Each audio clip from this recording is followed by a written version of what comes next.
I do it? I can do it. It would be Brendan only, but, Director Burker, Present.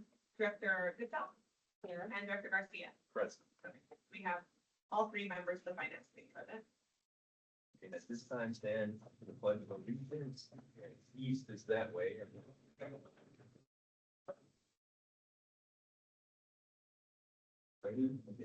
I Pledge allegiance to the flag of the United States of America and to the republic for which it stands, one nation, under God, indivisible, with liberty and justice for all.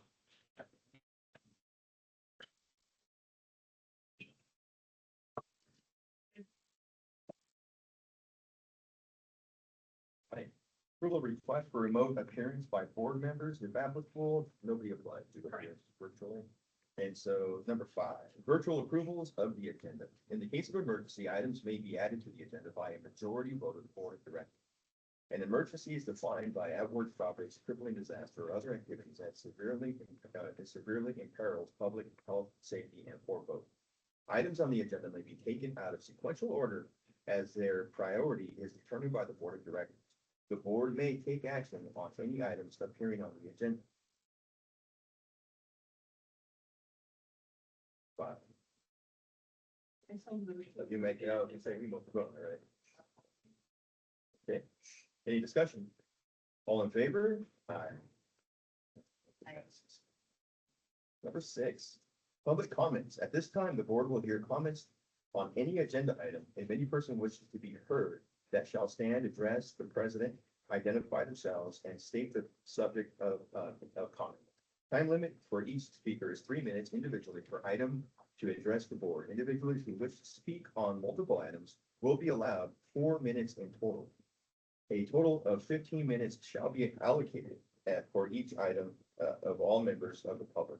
The board may find it necessary to limit the time allowable for all public comments on items not appearing on the agenda at any one meeting in 1 hour.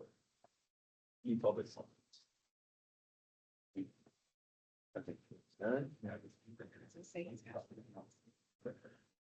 All right, moving on to item number 7, for discussion and for board action.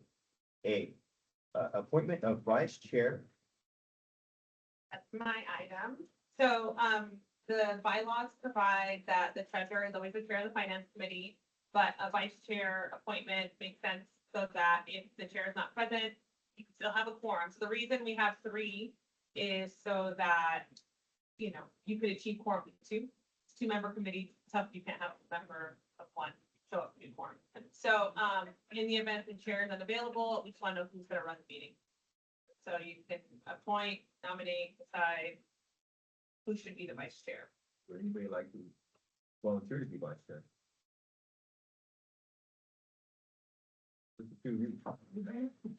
Volunteer. Okay.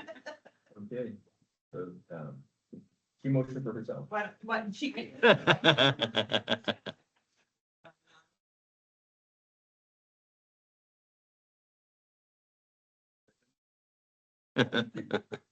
right. Any further discussion? Thank you for stepping up, Anola. All in favor? Aye. Any opposed? None. So Noah Burger. All right. B, discussion and direction to staff regarding finance committee bylaws. So- yeah, that's, I sent, I don't know, a couple months back, some sample bylaws for a committee that are super simple. It basically just establishes what we will discuss later on in the agenda packet, which is establishes when your regular meetings will be. It establishes where the meetings will be, you know, if you want to rotate locations, if you always want to meet here, these are things that should be established in some bylaws so that you know how to run your meetings.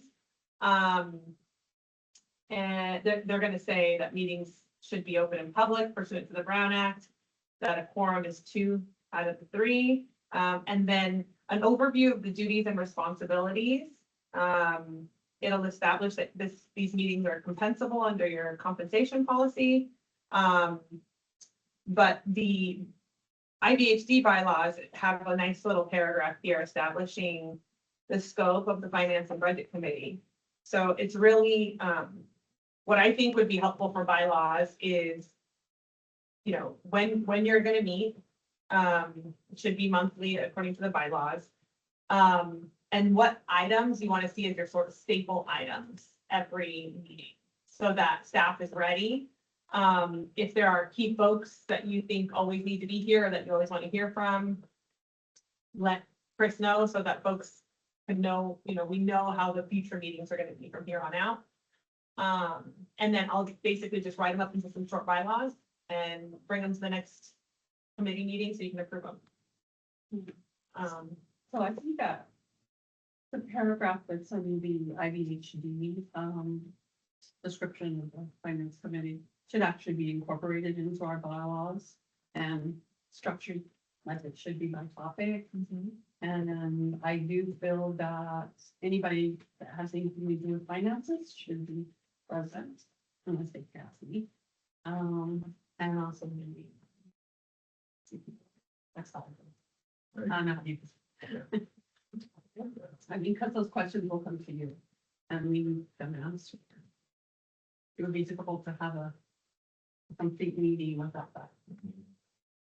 And as far as topics, I don't know if it's just too vast, but really anything that falls under our scope should be Yeah. provided to us. Staple. So as an example, I have some duties and responsibilities here in the samples that I sent out to you. So review monthly financial reports from staff or from consultants. Review monthly disbursements made by IVHD. Recommend policies and procedures on financial matters to the board, including long-range capital planning or financing. Recommend ratification of monthly disbursements to the board, because what this group is doing is you're the watchdog of all things financial, and then you make recommendations to the board so that when it gets to the board, while they also should probably review the agenda packet, they have that peace of mind, like finance committee has taken a good look at this and they're recommending approval. Okay, good. And then they can move kind of more quickly. Stuff like, the auditor, talking to the auditor or touching base with the auditor, if and when that makes sense, getting a preview of the audit before it goes to the board so you can give feedback to the auditor if you have any. Review, and then the budget is a big one, right? Like being the sounding board for budget stuff. And then keeping track of bond stuff is part of your scope in the IVHD bylaws. So I can put that together, like that scope in a little sort of checklist, like I had in the sample ones of duties and responsibilities. Those are the ones I can think of. Can we add the investment committee Yeah, duties and part-time duties to it as well? investment committee. Yeah, so part of the, we both have an investment branch. Part Okay. of a component of our finance committees and our policy for, especially for bonding items. So that'd be helpful for investment. The pension as well falls under the, Yeah. investment policy or investment committee. Okay. Great, investment committee and I'll put / pension review. Did you guys have, did your investment committee does the pension as well, right? Are you talking about, or just we have a retirement committee? Oh, it's retirement. It's retirement.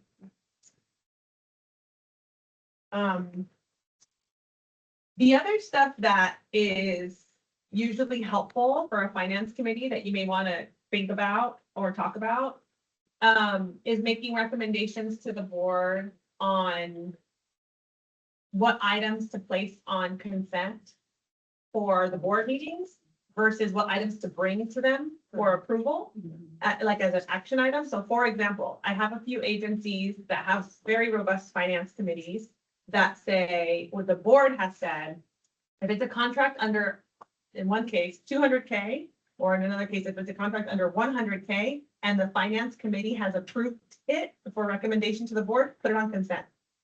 So that you could just approve it in one fell swoop along with all the other consent items. If there's a particular Would that board be a member that, full board decision though, whether or not to put that on? yes, that'll go, yeah, but that's something to bring, because we haven't put the agenda out for next Thursday. So that's something to, hey, the finance committee met, here's what we're recommending. And then the board will approve that. And then you will have that not authority, but we'll have that direction from the board to put it in the And bylaw. there's that threshold, just like our CEO has. Yeah, and you're not approving it, it's just putting it on consent versus putting it on an open session item, right? If it's a $500,000 contract, you're gonna look at it first and say, yes, we're gonna recommend approval. And then they're gonna bring it to the board and say, finance committee has reviewed, recommends approval, and the board still asks this question, they can still say no, they still say yes. So pull it, make it inaccurate. Yeah. So, but that's for a big one, right? And if it's on consent, they could still pull it. But at least, Brenda / Chris / me, we have guidance on what do you think is appropriate to put on consent versus not? And so, in many instances, folks have felt like, well, if the finance committee has reviewed it and it's less than 100K, we don't need it on open session, like as an item, we can put it on consent. And if it strikes a particular nerve for someone, they can always pull it. But that's, an idea of ways this committee could be very useful in streamlining board meetings. Right. And then another thing, which you'll see in, this is somehow transcribing what I'm saying. I didn't know my computer could do that. Weird. Some AI. Is your camera on? One thing you'll see later too, on one of the future items, there's really small bill items that Chris could just approve, like it's within his authority to approve. And so you might want to tell us in this case, it's like related to the merger, so I was just like, we're gonna meet anyway, might as well bring it. But you may want to, reestablish Chris has to just report out on consultant contracts that are under 50K. So you might want to say if finance, that he just has to report to finance and maybe not the full board, or, those are just, it's just more time savers. I like the idea of streamlining, but I still want our board to be fully informed. Yeah. Just, I would think of it as, if I'm not on the committee, what I want to know. Yeah. Well, and those things, and to Adriana's point, those are things that, again, like they're already done, right? And so it's within my authority to do that. Right. So I bring it to you guys as a finance committee to say, hey, I executed this, just so you guys are aware. And then, like, if that doesn't matter for the whole board, and most of the time it doesn't, because I just bring it for information, Right. then I don't have to do it again in the next meeting to say, hey, I did this also, and I already talk to you guys about it, but I'm telling everybody else about it. It's kind of like what Adriana is saying. Part of the reason why we do this and we split these things out is it is a time saver, right? So the idea is not when we go back to the board that we go over everything that we went through here. That's why we went through it here, so that when we are in a board meeting, we can get to that point. So hypothetically, when we get to the portion where it talks about the finances, it gets to the point where you as the chair, or if you're not here, then Enola as vice chair says, this is the stuff we did in the finance committee. This is what we discussed. Here's what we went over. These are things that I want the board to be aware of and mindful of. The rest of the stuff, we're still monitoring this, we're still monitoring that. It doesn't come from Carly anymore at that point, but she's there to answer questions and to be able to, you can be like, I can't remember how this works, Carly. Can you remind us how we do this piece or how we do that piece? And then that way it streamlines that process so that we're not spending all that time going over the financials in the board meeting. We've done it here so that we can streamline it in that. And that's, yep, exactly. So monthly. Another thing that can actually happen here instead and not happen at the board meeting, except it's on consent. And maybe we shorten Carly's reports to the board at board meetings to like once a quarter, right? Or she just reports out on things that are coming up for the board to be aware of. Right. So it's just a couple items that she's saying, this is coming up, board be aware. You'll see it in the financials in a couple months, or like we know when the audit's coming, right? So as an FYI, audit's happening here, cost reports happening there. You'll see it here, you'll see it there, just so that it keeps you guys informed about what's coming up and what you'll end up seeing later. And not necessarily doing the deep dive stuff that we're doing here, like going into all the numbers that she'll do in this committee and not in another board meeting. So it's just what how you want to structure this committee, what you're comfortable with. And then to the extent it involves stuff like putting it on consent for the larger board, or, creating a rhythm with the larger board, we you bring it up, hey, this is what we discussed at finance, this is what we are recommending we do. What do you guys think? If they say, yeah, I'm comfortable with that. If they say, no, I'm not comfortable, then you figure out that tension, right? Because without the big board, there is no committee, right? They could always dismantle it or whatever. But, you figure out that tension of what they're comfortable delegating to you to do the big review and what they still want to see. Yeah, you know, I'm in back. favor of streamlining as much as possible without having the greater board feel like the flying blind. Yeah. You know? And so the report still gets is part of the packet. Right. So they'll see it and they can still review it. And if they have questions on it, that's when they can pull a piece out and say, I do want to talk about this piece later. But then they can, yep. For example. Still there. Yep.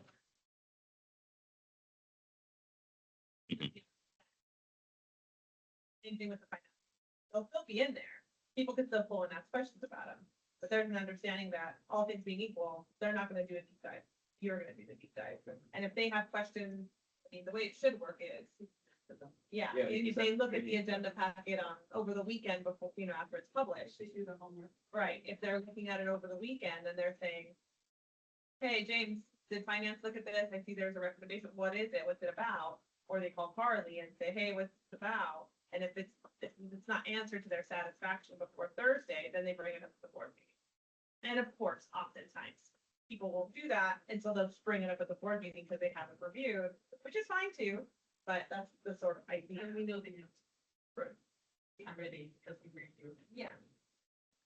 Well, I think that also maybe some clarity to the board members, because I love our leadership training that we're going through, we're having some more here soon. But if I remember correctly, last time they said, you know, they gave us a proper protocol, so, but what you're saying here is we can directly call, our members can call Carly directly versus going to the board president. Well, CEO. no, ideally, they would go. If you're gonna, yeah, if you're gonna, Correct. something like that, you would come to me Right, right. and then I could reach out to Carly. Or I might just say, I'll let Carly know that you're gonna call because it would make more sense for her to answer that. And then it's not gonna be a cold call coming Right. from a board member Yeah. to a, Okay. 100%, yeah. Questions beforehand. Like research. Yeah. So it's beneficial for us. Yeah. This is also a great forum for training as well. So I'm used to having a 12-month training curriculum where we're constantly going over different things that you're going to see, you know? So like when you read a cash flow statement, this is something that Carly and I are very accustomed to reading. But a cash flow statement is very hard for a lot of people to understand what the three different features of a cash flow statement are, what they mean, where does information come from? And so we're going to have a training on, this is what a cash flow statement is, this is where the information comes from, this is how it impacts, and this is what you need to know as a board. And please ask me the type of questions so we can have a conversation. Yeah, like. Okay, to the other part, I'm used to having a 20-minute conversation here about finances and a 5-minute conversation at the board. Oh, Yeah. So like I have a lot of questions on all these columns over here, you know, because we need to learn what they are. Right. So when we go to the page, we can just go, oh, okay. Yeah. And instead of going, and yeah, and to that point too, and even going off of what Dave just said as well, that I think that is key because he hit on something very important for Dave and for Carly, even for myself, looking at those things, we see it all the time. We look at it, we can understand it. You may want it in a different format. You may say, okay, I understand this, but I want to see it like this. And the board wants to see it like this so that we can understand it better and we can do a quick glance and say, oh, okay, that's what it is.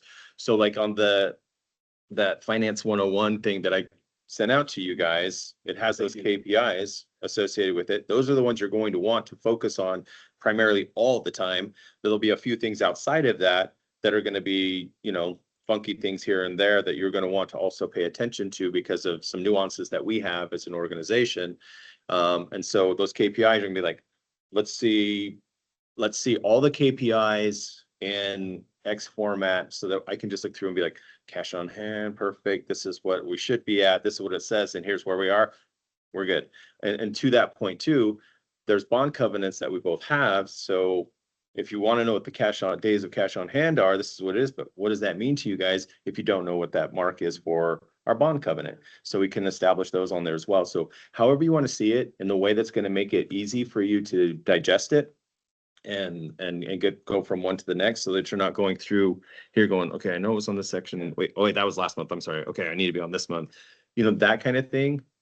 It's easy to do, especially once we've done it once, then we can put it in something that'll just kick it out and make it easy each time we do that. So it's just how you guys want to see it and how you think that, feel that the board will want to see it. So when it does go in there, they can also look at it and be like, okay, I understand this too, and this is why it's an easy approval for consent agenda or whatever. And we have different formats. So my format looked like Carly's 2 years ago when I first got here. And I've changed my format to give a better, or give a different picture of operations to the board. I do a trailing quarter report versus a current month, budget and a year-over-year report. And I think the training quarter report is, it gives the historical of where I was 3 months ago, where I've been the last, couple of months, and it gives me a projection where I'm going forward. And it's just one different way to look at it. The other part of the days cash on days cash on hand, that's a great number, but it's unnecessary. The more important number is your cash runway. If I was, how long is my cash runway about? Is it a negative number? Is it a positive number? How far positive or how far negative? Days cash just tells me I could operate for X number of days that no cash comes in. Well, what's the likelihood of that happening? Right. Even here in the shutdown, we're still getting half. Granted, might be as much as I would like, so. But that's good to know though, in a sense, for as far as our bond obligation, because we have a minimum threshold that we have to maintain at all times. Right? The other part too is Carly is an expert in her finances and I'm not an expert in her finances. She's not an expert in mine. So for the next several months, even after we merge, we'll both have to come because I can't answer Carly's and Carly can't answer mine. Correct. So it'll take both of us to run it and manage it and become familiar with all of our information before we can report it. Or easily on both. I'm very visual myself, so visual, Oh, great. I love drawing pictures. yeah. Thank you. I like graphs. Yeah. And I do like the history, and I know the numbers are there, the history's there and all that. But I like seeing where we've been, where we're at, and then where we Where we're going. projected to be. Yeah. Exactly, what direction are we You going? always gotta see where you're going. And for us, as directors, right, but then also when we talk to the public, also, we can, in good faith, tell them like, the projections are good at the end of the day. That's what we want to do. Tell the public. So do you want to talk about a threshold for contracts to put on consent for recommendation to the board? Or do you want to talk, any of the kind of talking points that we've discussed, so I can take notes and bring back the What would be a final? good threshold, what would be a good recommendation, Whatever. given what we do? I'd make a suggestion. So, each one of us have our own purchasing policy. I can prove up to 25. Chris can prove up to 50 along with Pablo, depending on it. If it's construction, I can approve up to 100. If it's construction, Pablo can approve up to 1 million. Anything over 100,000 generally goes to the board for approval. So it's, Everything's not equal, is what he's trying to say. It's not equal. yeah, there's a few Yeah. differences that are. And IVHD's check policy is different than Central's policy. Anything over 50 has to come to the board. Regardless of what it Well, is. and that's in the bylaws for the, Yeah. yeah. At some point, you're gonna Or want to not change bylaws, that, only but because in healthcare, policy. at 300 That's what million I'm saying. organization, I rarely sign contracts that's under 100,000. Yeah. Yeah, once you Everything combine. outrageous expensive. Yeah, and then keep in mind, once ECRMC comes into the mix, ECRMC is coming into IVHD's bylaws. Yes. So then we'll have to Change. open the umbrella. And it's the same with the policies, like that's, we had our all staff meeting yesterday with the all staff, and that was part of that conversation. Like one of the questions that somebody asked is, are we doing ECRMC's bylaws? Are we doing PMHD's bylaws? And I was like, it's neither, it's IVHD's bylaws. We're gonna take the best from both worlds and create an IVHD bylaw or a policy. And then that's what would come to you guys to be approved. And that's how, as we go through these now, that's part of the process of saying, hey, what does this look like at both ends? So that when we approve it now, we don't have to turn around and approve it later to have a combined one. So that's part of that process. Yeah. Like my new check request policy, you'll see it in the next couple months. Dave and Pablo have already approved it to come to you guys, so it shouldn't have to be redone in 4 months. And part of that is, please ask any questions that you think are relevant. The details are in the variance month over month. That's where you're really going to see the differences on the P&L. And generally in either one of ours, we're going to have a narrative that addresses it. But still ask those probing questions. Well, why was, a great one is, it's health benefits. They're constantly going up, they're constantly going down. People are getting extremely sick. There's a month where nobody got sick. So my health benefit as a fringe is constantly swinging by millions month over month. That's a great question to understand why. I think you're sensitive on my people talking to them. It's, yeah, every month. was changed. Yeah. So if we're talking about a threshold, my bylaws are 50,000 that has to come. It wasn't the bylaws, it was the policy, I'm sorry. I said bylaws, I meant policy. So so then that's where that would have to make a change, because it can be that anything above the 50,000 comes to the finance committee. And then you guys decide whether it, if it's still below 100, for example, then you guys would say, yep, consent, or, because it still is being approved by the full board, right? If that's not changing, all you're doing is saying from a finance committee perspective is we're saying, the board has given you guys the authority to set the threshold at this dollar amount to put on consent agenda. Everything else has to go on as a regular item. So it doesn't change based off of what we're set up.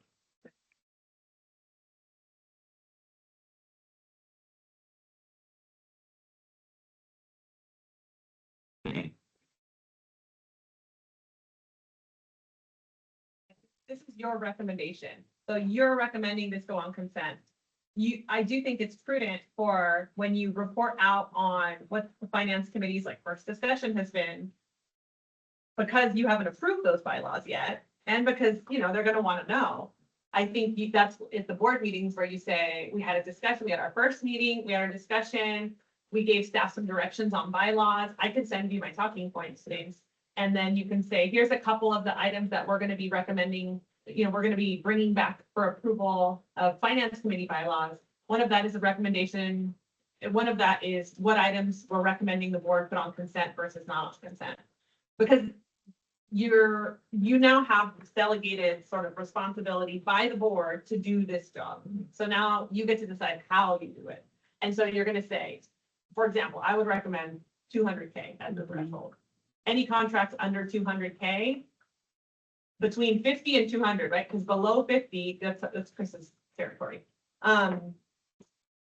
Recommend approval and on consent. That's the recommendation. Recommend approval on consent. And then you tell the board that means that after the finance committee reviews a contract between 50 and $200,000, we're going to recommend you approve it on consent.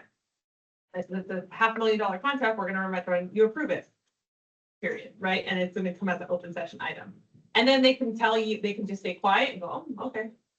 Or they can say, I don't like that threshold, that's too high or it's too low or whatever. They can give you feedback.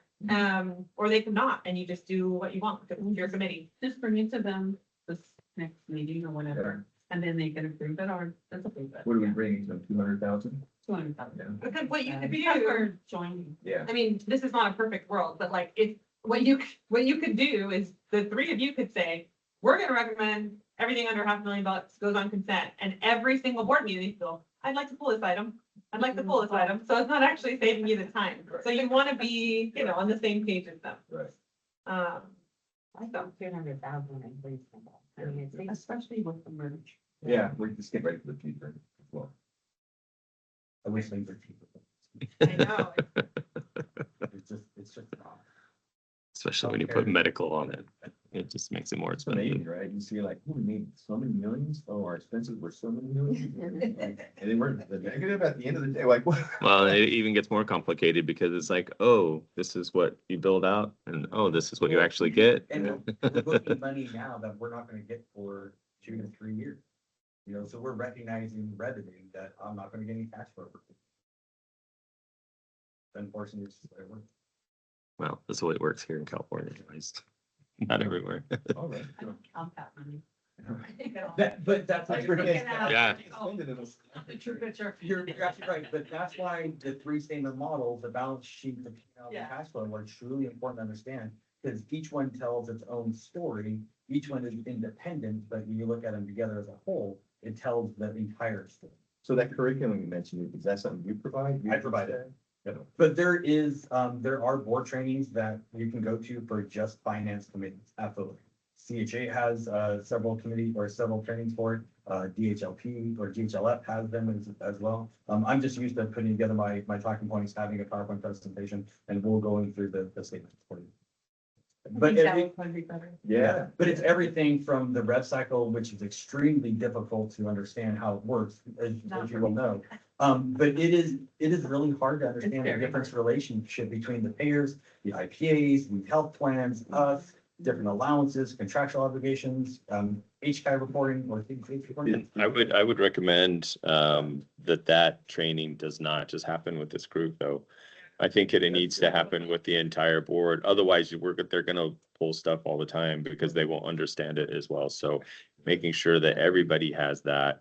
And make Is sure gonna the be board part of members it. are Ready to become finance members down there Yeah. as well. Right, exactly. And I think that that's one thing that's very important. So, when we get these down so that we have these subcommittees that are, running the way that they're supposed to, and you get to that board, meeting running the way that it's supposed to, so it's much shorter. Some of the things you can do with that is actually have, it's always scheduled, that 15-minute training. And it could be financial, it could be governance, it could be whatever, but you have that on the board as a regular thing. So that's something we can start now, 'cause I think, and focusing on finance, because everything we're doing right now comes down to finance at the end of the day. And that would be something, yeah, we could talk to the board about, to say, are we okay with doing this and allotting this amount of time for that? And then we can set them up to be, accordingly. So if we're saying we're gonna do this a 15-minute or 20-minute or whatever that is, then that's what we put it to. And then, let these guys figure out what that looks like from the finance side and put it together. If it's governance, then we can have Adriana put stuff like that together. If it's related to, You can also bring in, outside consultants as well. So yeah, and we do, like, we have have that a guy. person that does all of our actuary evaluation. It is a very complicated process to evaluate the pension. And it's something that I know, but I'm not always the best at communicating it. Steve is much more knowledgeable. Mhm. Maybe he should come in. Or we also have a investment consultant that can tell you about our UBS pension investments. We can come in, we can talk about it. We have someone that can come in and talk to you about the bonds, the different bonding processes, because that's going to become impactful too as we bond over for this campus. Those things are going to be impactful, for you to understand those, complexities as well. Yeah. But so don't just believe me, have somebody else come in and say the same Right. thing. And if we do it in that format with, from the board perspective, we're videotaping all of them. We can actually take and cut those out Right. and create a training snippet resource for everybody, so you can go back to it at some point in time and say, yep, like, that would be part of your thing that you would do. Any new board member comes on, has to do this by, within the first 3 months, has to go through all of the finance pieces and all of this and all of that. But as we go through that process, we can create those as we go, because we'll have the means to do it. And you can create your library, and just have finance and then any other Yep. categories that we're doing. Can we start working on structuring that training? We'll pull some topics together. Get something set for you. The first one probably easy is, my actuarial valuation for my pension is done, and he always does a presentation. He is very dry and he will put you to sleep. I do my absolute best to limit him, but he has some very important information to talk about with pension. But now we're talking about structuring the primary board meetings. Do we need to bring that as an item to the board? Yeah, do it. Just bring it, have the training, so. For that. I mean, we Well, can we make think a it's a good decision. idea. You can recommend. If not, then we do training here. Right, right, if it gets voted down. Come back. Yep. We could go technically during the Seattle market, they can list on their training. That's what it says. So. Show him the draft bylaws for this committee and see if he has recommendations on what else is done. Okay, so I think we have our direction about finance committee bylaws. So I will prepare them and then circulate them ahead of the next finance committee meeting, and have them ready for next Thursday, just so you can have these notes, James, to report out on if you wanted to. Yes. And then if you think anything's missing, you throw your bylaws, you know, like bring them back, add something, delete something, modify them at your pleasure.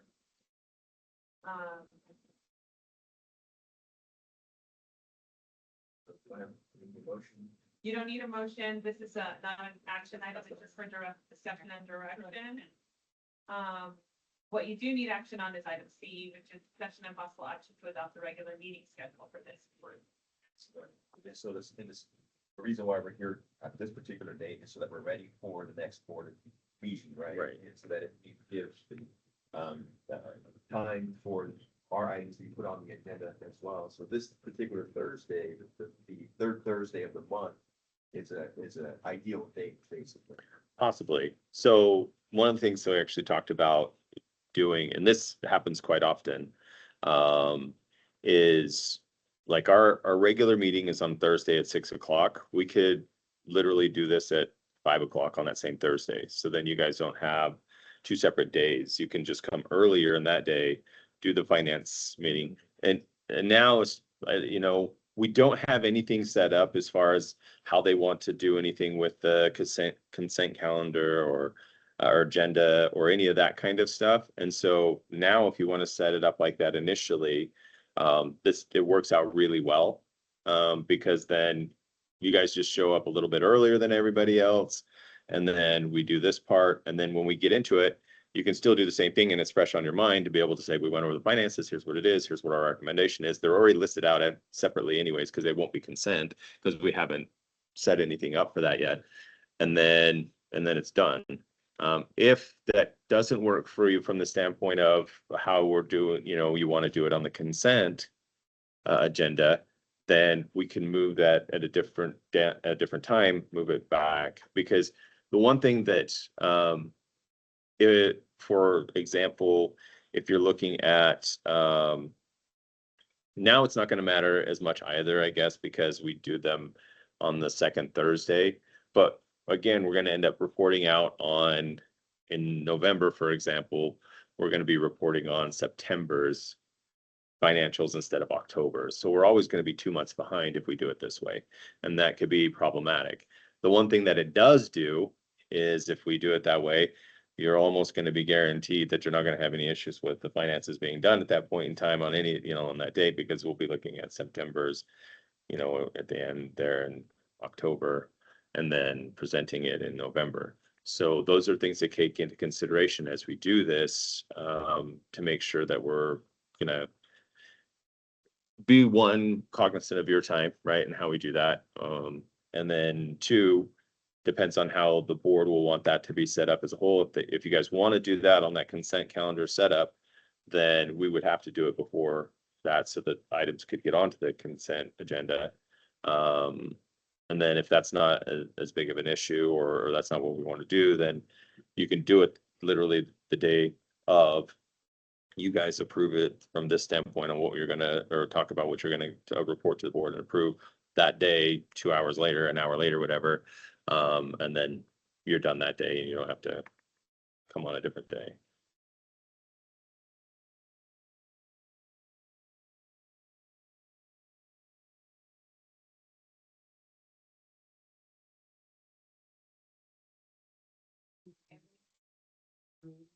Hour before the meeting and. Well, it could be longer than that, but yeah. Yeah, I mean, it ain't a long day, because right now our meetings, even though I've been five, and it's still, they're going long, and they're gonna continue to go long for probably a year or two because of all of the merger stuff, so I would prefer myself to have a different day where I can focus in on finances. I'm not having to focus in on finances plus The rest of the what's board. coming up on the rest of the agenda. I mean, that's just. You can make that change later too, if you want to, you know, if you want to meet separately for the next year. Because Carly and I have spoken, we're working on combining our financials, so at some point when we do merge, we can show you consolidated financials. But we're going to be on two systems for a little while, so we're going to have to show you separate financials, and then we'll have to show you combined financials. So because you're looking at two different entities, you're absolutely right, you may need more time to do that. And it may take a little bit more time for us to explain the intricacies between the two campuses. But you can always make that change later too, if you want to go back to the same day. I always like same day, but I completely understand that. Maybe once we get things dialed in, because also if you have that meeting that's already plan for 6, and we're not done talking about what we need to talk about. Now we have that time pressure as well, potentially. Right. Yeah, I think that for the first, year, should be another day. And then after that, just put in our guidelines or policy or oil and whatever. And change according to the workflow or whatever. I can put in the bylaws that we'll review the meeting schedule annually. That's something we've been, Adriana, how often, like, a normal finance committee, when does the agenda need to be posted? that's say a- 72 hours in Okay, 'cause advance. yeah, it's a struggle. We weren't able to get into the packet for you guys to review the financials before, like if it was on this Thursday. Oh, Yeah. We It just takes can't. me Takes a long time. 15 to 18 days to close the books. The goal is Yeah. always 10, but especially with the new system, and I know we're gonna probably be saying that for longer than you guys want us to say that. It's good. So this Thursday is not, Sometimes it That's could what- work. yeah, You guys only have. Well, sometimes it this, will you want not. to stay- Yeah. Yeah. 'Cause So, we're like, still working yeah. on it Right now, that this, I'm pretty sure there's gonna be a change. Today's the 16th, and like he said, up to 18 days. And, Yeah. that could be where we don't have it ready right now, because we're doing it on this one. Like it wouldn't even be ready. We'll be it ready would def- tomorrow. Yeah, it definitely wouldn't be ready to go into the packet for this meeting. Yeah. And then it's possible, depending on how it falls, right? That it may not even be ready for it to be reviewed at this meeting at that time. At least not one that what would is it gonna be, be ready for the board packet tomorrow? Yes. it's We're a, finishing up right now. yeah. Oh, Yeah. Yeah, like that's why we had to switch these out because, you know. So hypothetically speaking, if it were the third Friday of the month, every month at 4 PM or whatever, 2 PM or 6 PM, whatever you would do, I know. No Well, 1 wants o'clock is that. Friday. I know, which no one likes. Yeah. Right. No. But so the agenda would have to be published by 72 hours ahead of time. And then, because it's a regular meeting schedule and this is a legislative body.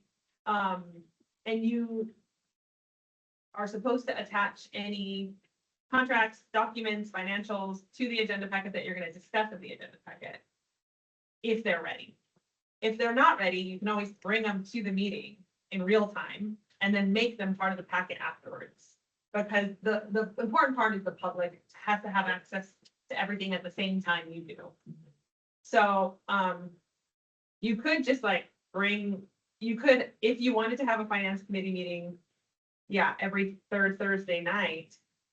And the financials could be ready by then, you would just have to know that you're never gonna get the financials when you get the in the agenda, packet. right? They're always gonna be handed to you in real time. Okay. I like the fourth Tuesdays. Fourth Tuesday. Yeah, and there's gonna be some months that you're not gonna have financials anyhow. Basically, when we go through audit, like the entire month that the auditors are on site is full on audit, and it is extremely tough to get Time anything to done. do financial. But then as soon as I finish audit, we roll right into cost report. So there may be months that you're considered dark and you're not actually getting the financial packet. You're still getting some of the other things, but the financials itself still may not. That's true. You could meet the last week on a Monday or a Tuesday, and then you wouldn't be able to have in your staff report for the board meetings, recommendations on items, but you verbally could do it at the board meeting. Like, this is something like, oh, this thing is for presentation. It was reviewed by the finance committee this past Monday, and they did recommend it for approval. That could just be verbal. I personally am a little lighter on Monday than I am on Tuesday. But then everything will be ready by that last week, right? If that Monday or Tuesday, everything is ready for us before time. We send it out to Brenda. We try by noon. Sometimes it's by 5, but yes, we get everything with Brenda on Fridays. Do you want to consider maybe Mondays at a certain time? Mondays are like, And you can make it a morning, we can make it a morning one, you can make it an evening one. Right. It's Whatever makes, Whatever Better makes sense, sense. whatever's easiest for you. I know we were looking at evenings for Brenda, but, because she's off at Right. 4:30, but are we able to do it on our own? I mean. If we- this is yeah, something we- with her not being- because we're, right. Well, we chose this time because she wasn't gonna be able to work it out either way. Right. And so we did it at a time that worked better for you guys, and we're doing it like this. So like that other board meeting that we had too, we had this recording, I got it set up for her, she went in, she does that, and then she does the meeting minutes off of that. But So, you also have Letty that can do it, and then you have the Len that can do it as well. You have support contingents. I guess she does this one first and then does the regular board meeting. yeah, that would happen, and then the next one would, so there'll be two board meetings that we posted, correct, but it would be different. Yeah. You did it say Monday too, she needs to post it by Friday too. Definitely. Okay. Yeah, if you needed it, if depending on the time. So if it was 9 AM on Monday, it'd have to be by 9 AM on Friday. Similarly, if it's 6 PM on Monday, it'd have to be by 6 PM on Friday. But aren't we still, and maybe my brain is trying to wake up, I actually need coffee this time of afternoon. But if we're meeting on that Monday, and then we have our regular board meeting on that Thursday, which is the second and fourth, and notwithstanding November and December coming up, then how are we being all of that effective? I mean, it's like if we're meeting on Monday, then we're not putting things on the consent agenda, we're having to do it when we get there to say, we No. reviewed this, so we wanna pull it, we wanna move it to consent. It or- would have to be, so for example, what you would do is, if you were on a regular meeting track, so you would be meeting next Monday night. Those recommendations would come to the second Tuesday on consent. They wouldn't come to the Thursday meeting.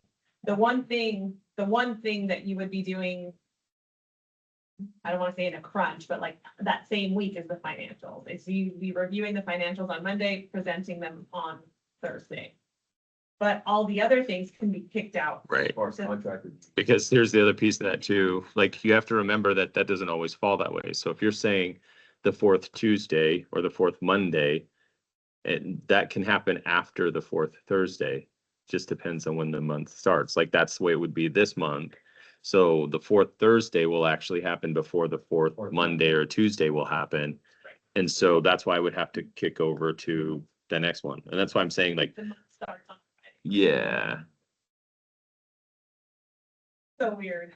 Yeah, yeah. yeah. So, and that's why it's like, that's why, like, ideally in the end, that's why you see it kind of like that.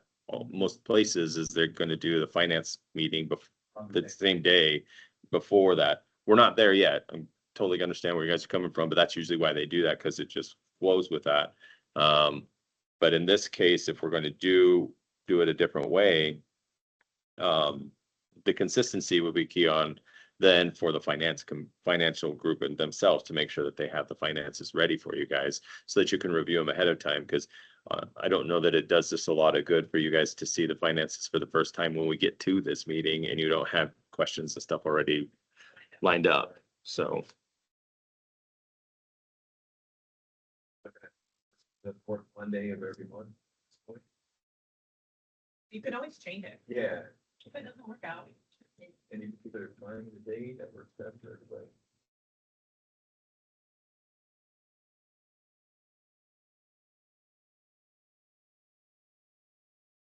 I mean, if you do it during your lunch, we have lunch for you, but. That. Yeah, we're stuck with you guys. Noon to, well, Noon to 2 PM. maybe two, because a lot of times we have strategic planning. Yeah, in every the other morning, Mondays. the integration planning, it happens on Monday in the mornings, usually 11 to 1. So, Well,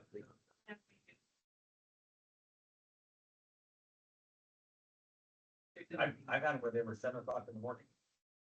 Let's not go there. Yeah. I'm not. I mean, whatever. I'll do it. At least whatever. We might need that virtual link after all. James in his pajamas doing that.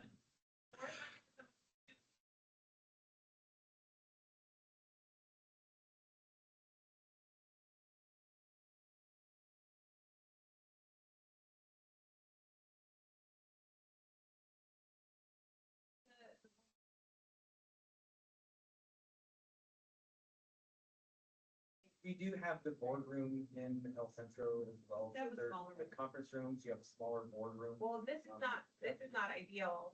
Right, Normally, it would be in the auditorium. yeah. It's just because of the gala that it's not today, because it's supposed to be publicly accessible. And this is publicly accessible, but it's hard for the public to get here. So as you get more into the rhythm, I would recommend the auditorium instead of here. Yeah, that would be what we would normally do, yeah. So just PMH consistently? At this time, and then once we integrate, then Yeah. definitely back and Okay. forth, maybe also true Raleigh, because right now too, we're working around your schedule as well, and it's easier Yeah. to pop in here. It's a good all central problem. We do it all the time right now. We're back and forth all week.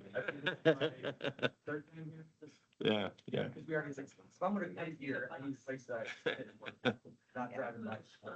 You know, I'll take a bird during your. That's a beautiful. The fourth Monday, of every month at 2 p.m. will be our regular schedule. Okay. at 5 minutes. Okay, next item, discussion and direction to staff regarding regular meeting, items. So that's what Adrian was discussing here, as far as what we want Right. to see. I would make one more recommendation for the, there's a couple of financial policies that you're gonna want to review annually. The investment policy is one that is very helpful to come back. Before you continue that, our policies do have to be reviewed. All of them are annually. Not all, but the investment one is, Oh. or funds investment is one that will be coming to you guys in the next month or two. It's sitting on my desk to do. And then the other ones, check request AP, that it's twice, every 2 years, but the investment is annually. Yeah, the investment policy. Yeah. You can't. The investment has to come every year.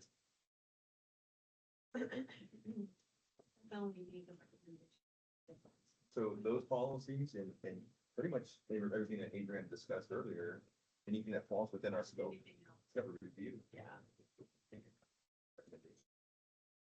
Okay. Anything else you said about that?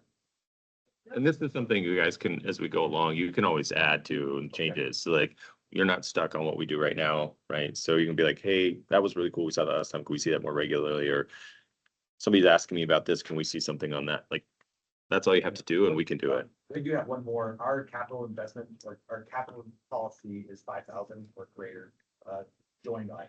So if, I could buy 4 laptops, at 1,000 and not reach my threshold, but if I buy 4 laptops at 1,500, I'm gonna capitalize those investments. Any capital investments made in that month would be something that you may want to see as well.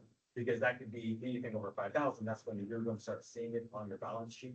And so when you start talking about balance sheet and asset adjustments up and down, those are gonna be some of those things you're gonna wanna see. Others. Yeah. It is, it's some of those things that it's, again, it's that Anchor sees that you're gonna see changes on the balance sheet of your variance Yeah, report for I me. see all these other expenses. Yeah.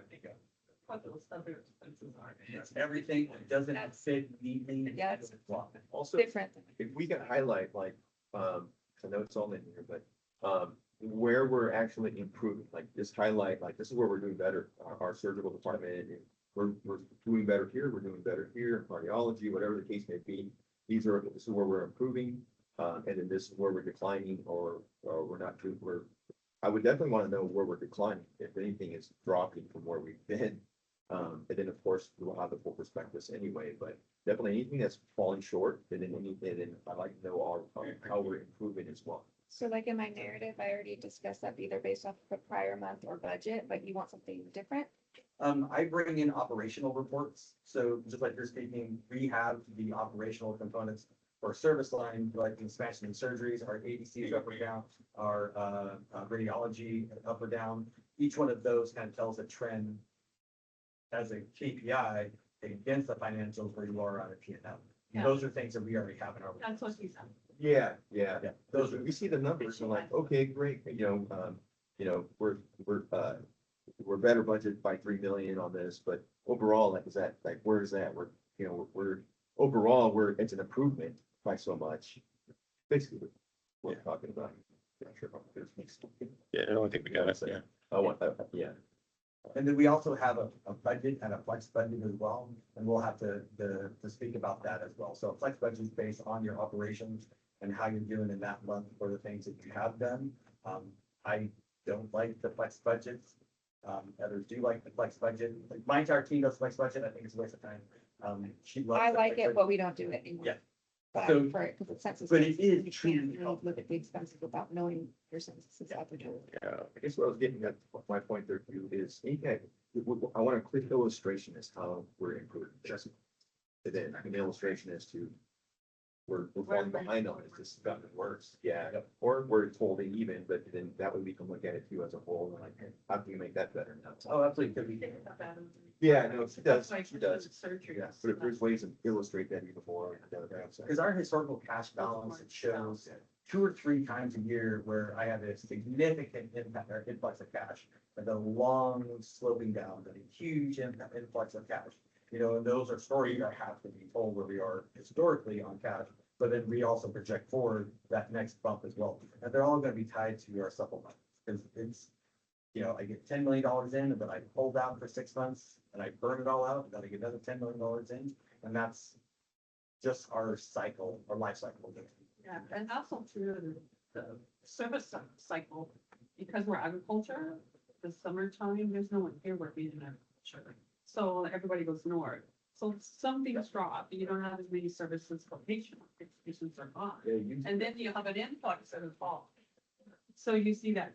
yeah, I was noticing that last report there, that would explain that, in essence.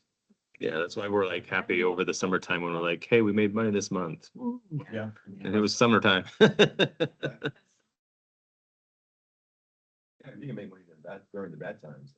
Like December is generally a loss, July, August, generally a loss. Yeah, you can look at the trend of the nomadic climate of our, you know, because they move around. Then it's dependent on the school year too. believe it or not. School year. Very cycle. School year and also two deductibles, like insurance deductibles. Everybody will rush in December, November, December and January Right. to meet their deductibles. Yeah. Things done. So I scheduled my dental appointment, that's crazy. And those trends will show on his report. So we've got that covered then, right? Item D. And then, so moving on to item E here, discussion and possible action to recommend to the board, the board of directors approval of the following consultant agreements related to merger. All right, So this is my item, I don't think it's actually necessary to take it to the board, but since this is something, these are consultants we would retain through Snell and Wilmers Yeah. for the merger. One of them, they're both for appraisal services. The appraisals are necessary to get the title insurance. So we broke it up between 2 different ones because of the different scopes. One's for the hospital and 2 clinics. The other one's for the 12 other parcels that are a total of 8 buildings. So I don't actually, I think Chris you could give us direction to have Chris approve this with his authority. I think Chris could have approved it anyway, but since, again, we're retaining through Snell and Wilmer, I just want to give you a heads up about it. I have a question regarding the appraisal costs. Are we paying, is this like a prevailing wage situation where we pay, these just cost more than the traditional appraisal? Because, for example, on the first one here, from Meriden, they listed the 8 properties. One of them they have as a residence, single family. But when you look at it on the map, it's 1272 Poplar Drive. And it's on that end of the cul-de-sac. And I didn't have time to drive by today, but this looks like there's a storage building there. It's not a residence. And there's half of it's being Is that parked the end on. of the cul-de-sac? Yeah, there's people parking there and then there's like. So it's actually a facility house and it's been gutted, so they're in the report that VMG did that you saw, they classified it as an industrial versus residential because it has been gutted and used as a facilities maintenance work. Okay. So the 2 of them are actually next to each other. At the end of the cul-de-sac on the right-hand side facing up the street. The 2 on the right-hand side, they are the gutted interior and they're just used as facility workshops. Okay, and then, so that, that got my attention, but also the fact that, these are all residential scenario, and then the other, the land ones are just lots, right? So we're asking for an appraisal on the lot value of the property. The only one that's really on the commercial house on the first one is the medical office there, the new establishment there. And then, so I know that's gonna cost more, and commercial appraisals definitely cost more. But on the residential side, usually they're about $600 a pop, and I'm not sure, you might even get a lower cost on just land, evaluations. And, so that's what I was wondering is if there was a certain requirement to use a certain qualified individual to do this, or can we just hire a regular residential appraiser to go out and do 7 out of these 8, and then ask this firm what they would charge to do the 1271 property? They can still, anybody can do the evaluation of that property. So you can have a valuation done of residential and commercial, and it can still be by the same one. It doesn't have to be by a specific. It's very difficult to find a commercial appraiser Yeah, here in El Centro. In South Central, we had to bring someone from out of town to, for ours. 1,000 people evaluating. Yeah, we don't. Yeah, we there's don't even have to be appraiser, appraiser. local. Appraiser can have to come. Yeah, we had to, for our building. that was- Yeah, commercial's a little But different. there's a lot of commercial real estate turnover in the valley. Yeah, they all come to appraisers come from, you know, who actually did appraisals, commercial appraisals was, one of the candidates who put in there, Andy Erickson was a commercial appraiser. But yeah, there's very few, and they do all come from out of town. So I understand that would cost more.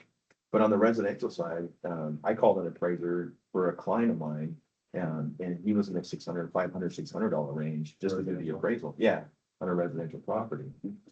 Let me ask Josh if, the title insurance requires a certain Right. certification or a certain something that this person has that a typical residential appraiser would not have. Because if we could get a residential appraiser for the 7 residential properties, and then we could even wrap But then Yes. you got to look on the property profile, I ran a property profile on this, one, it's listed as vacant land on that one. Weren't they already appraised? Kind of. but they need to be, it needs to be within Yeah. 6 months of close. And it It has needs to to be be. reappraised within 6 Yeah. months of. Yeah, So I wouldn't say what. You do know our market has- It was an appraisal either. Oh, I know, our market, Yeah. right. It's a little different. Yeah, and the VMG with evaluation, that's a good point, Dave. It's a. As a business as a whole, it's. Yeah. Yeah, How much did they charge us for that? VMG, well, City of El Centro paid it. Yeah. They paid like 130. I just have big concerns about all this money that we're spending. And I just really don't know where they think we're gonna get this from. So I have a angst. I mean, I'm really truthfully gut feeling. We all do as well. So generally, we don't bring things unless we think it's an absolute necessary need. But part of that too is we respect Adriana's, viewpoint as well, because they do this way more than we do. Yeah. So generally, a Snell and Wilmer is gonna say that you're gonna have to do something specific to meet a specific, governance requirement. Right, They're way much more knowledgeable than I am. Yeah. Or we are, sorry. Okay, and this is just transactional because you want Yeah. title insurance on all of Yeah. these, of course. And so we're doing that through Chicago Title. They're a pretty standard and large title insurance company and they. You can always roll the dice and just risk it. Let's see. no, Don't recommend that that. would not be on my name. I'll ask that question, Jane. Yeah. And that's good feedback. And then otherwise, I'll just confer with Chris on getting this stuff approved and sent forward.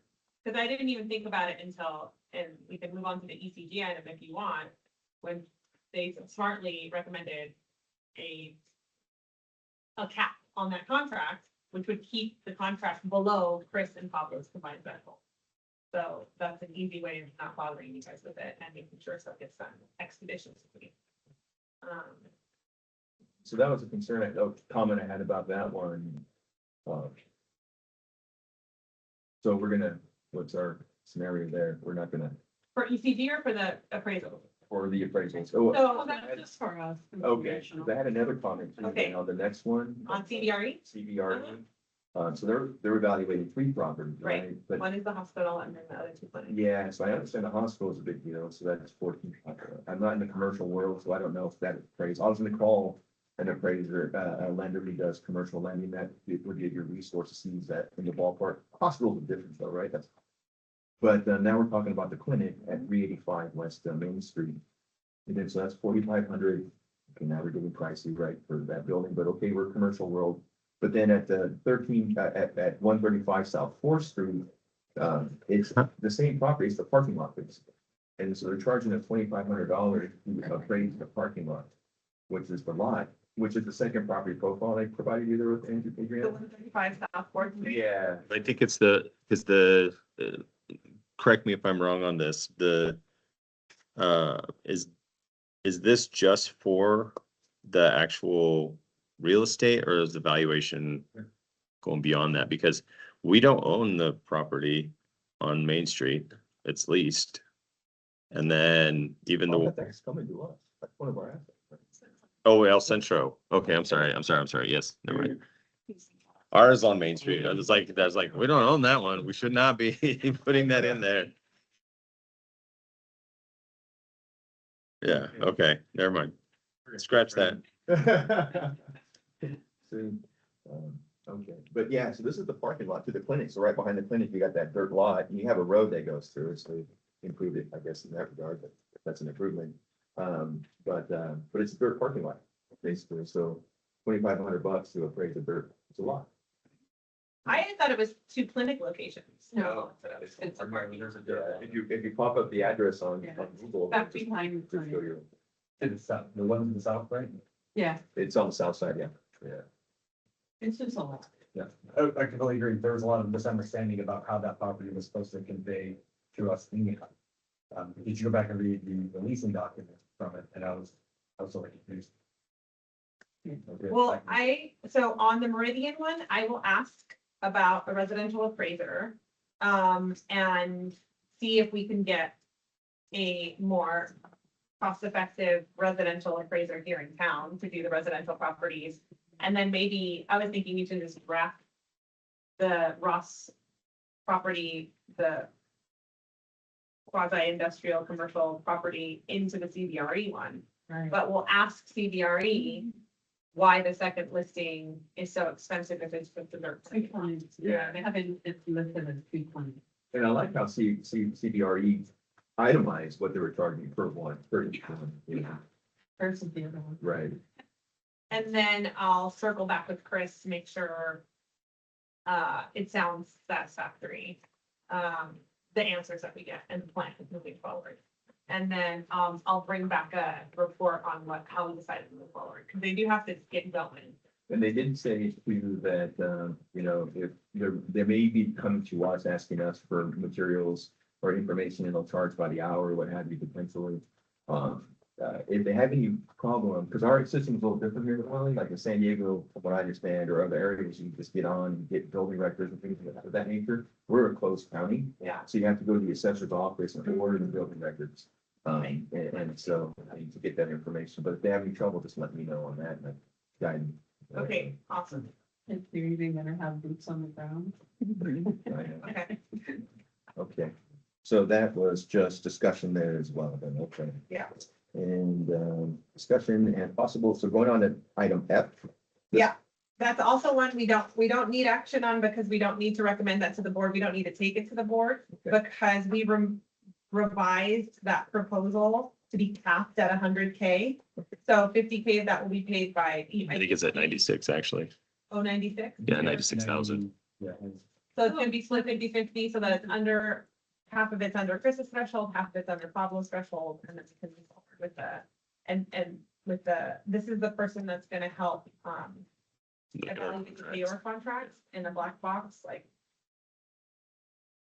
And it's a two-part process too. So the ask was to take all of our contracts, compare them together and see who's gonna win. And then the other part of it is phase 2 and help us negotiate, standardize the contract, and then help us implement a roadmap so we can establish, sure, we can take on just the best contract.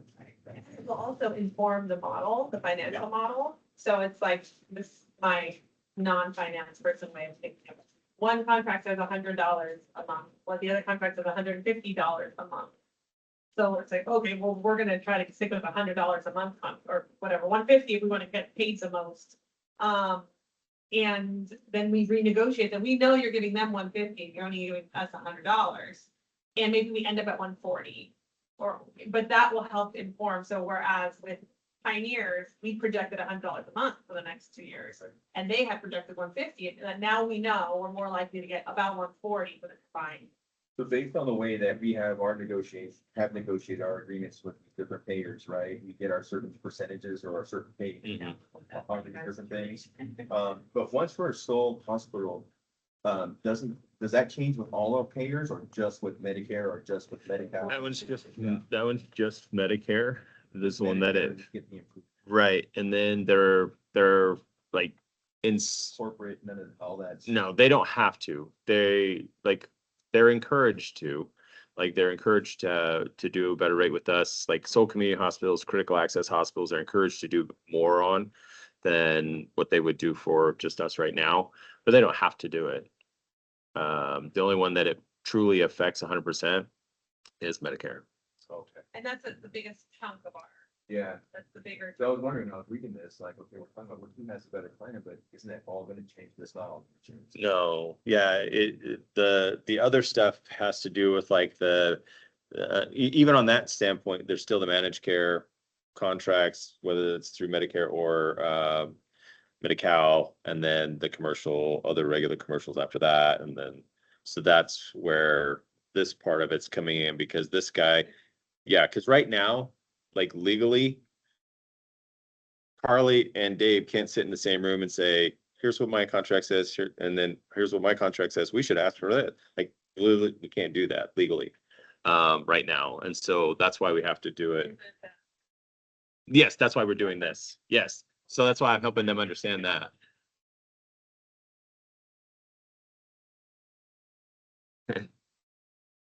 Yeah, so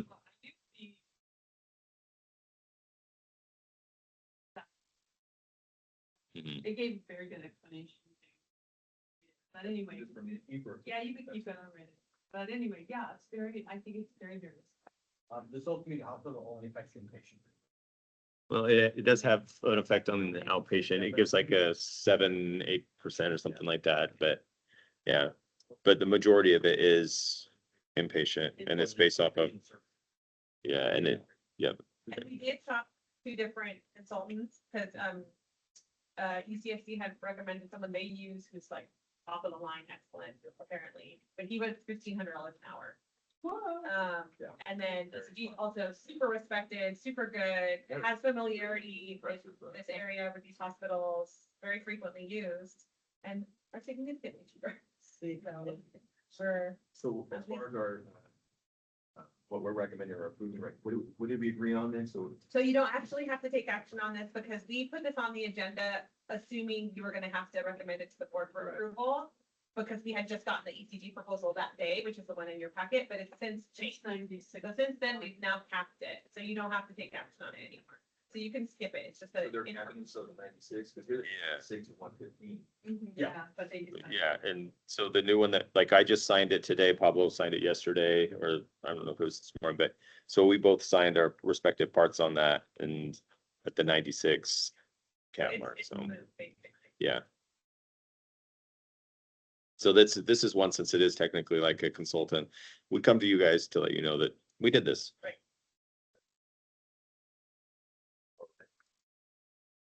So going on to item G here, review of September financials and department profits and loss statements. Harley, vote for zero. Okay, so obviously this meeting's gonna be a little bit different than the others because they don't have full financials. You guys did not get to see them before, and kind of just looking at this, I know it's already gonna change a little bit by the time I send it to the board tomorrow, but I'll go over the P and L I handed to you guys before we hit the department P and Ls. So we did have an increase of census from August to September. The average daily census in September was 53. We had extremely high revenues due to that, so about 47 million in gross revenues. The part that I do think is gonna change, I need to go look back with the staff, is the deductions from revenue. It seems a couple $100,000 too low for me, so what we have to do is we have a system that looks at, okay, this is Blue Cross agreement, this is what they're supposed to pay you per percentage, and the system is supposed, it calculates it for us for the deduction from revenue. We still reconcile it monthly, just in case it's off from those. So most of that is automated, but we do review that, so we need to go back and review that. I know the charity care looks off it could be for the fact that in September, we didn't get anybody that applied for charity care, so we didn't have any charity care write-offs. But usually we want to see that number a lot higher than on the charity care side.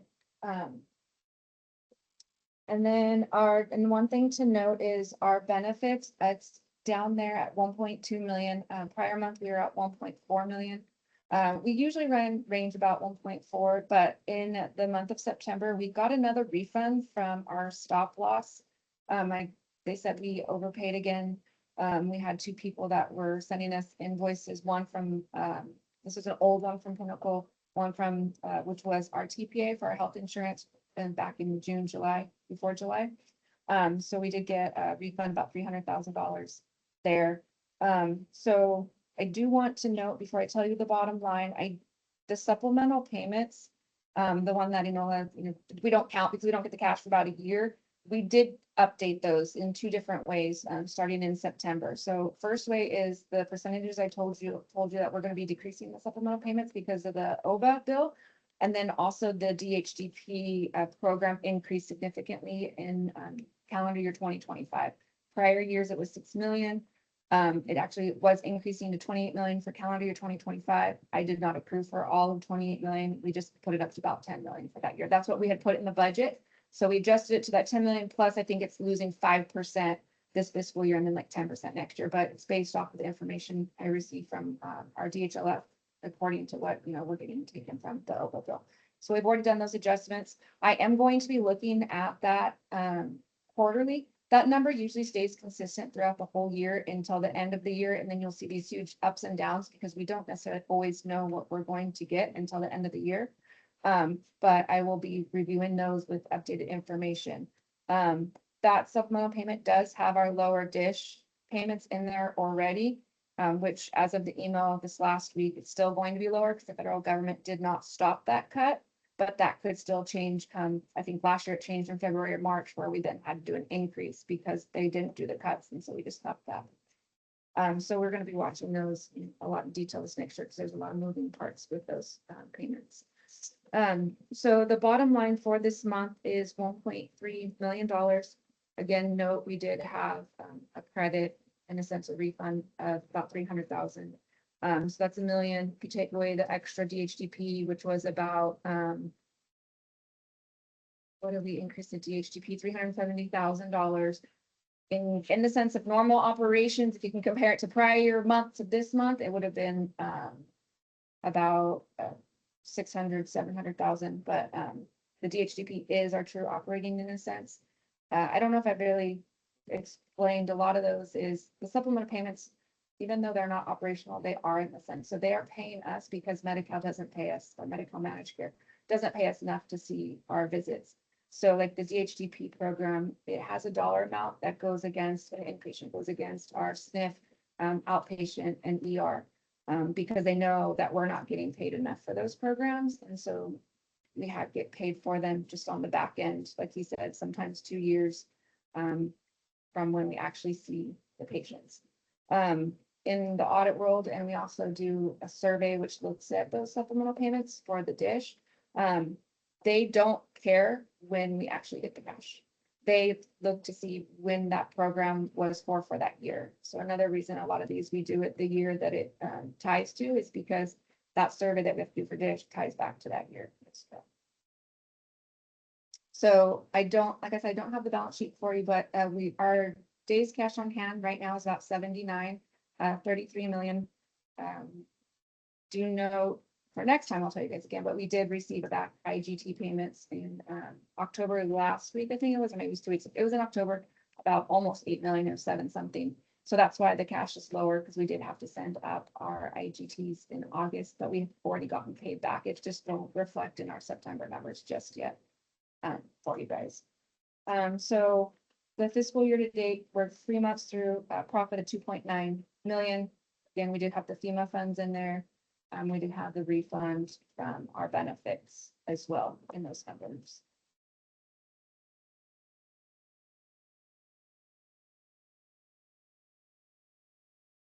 So, and I don't know if I have discussed this part, and you guys might already know, but I had a conversation. I have a new accountant in there And, she's new to healthcare, and so everyone, always says like, oh, I just got $100,000 bill for my insurance company.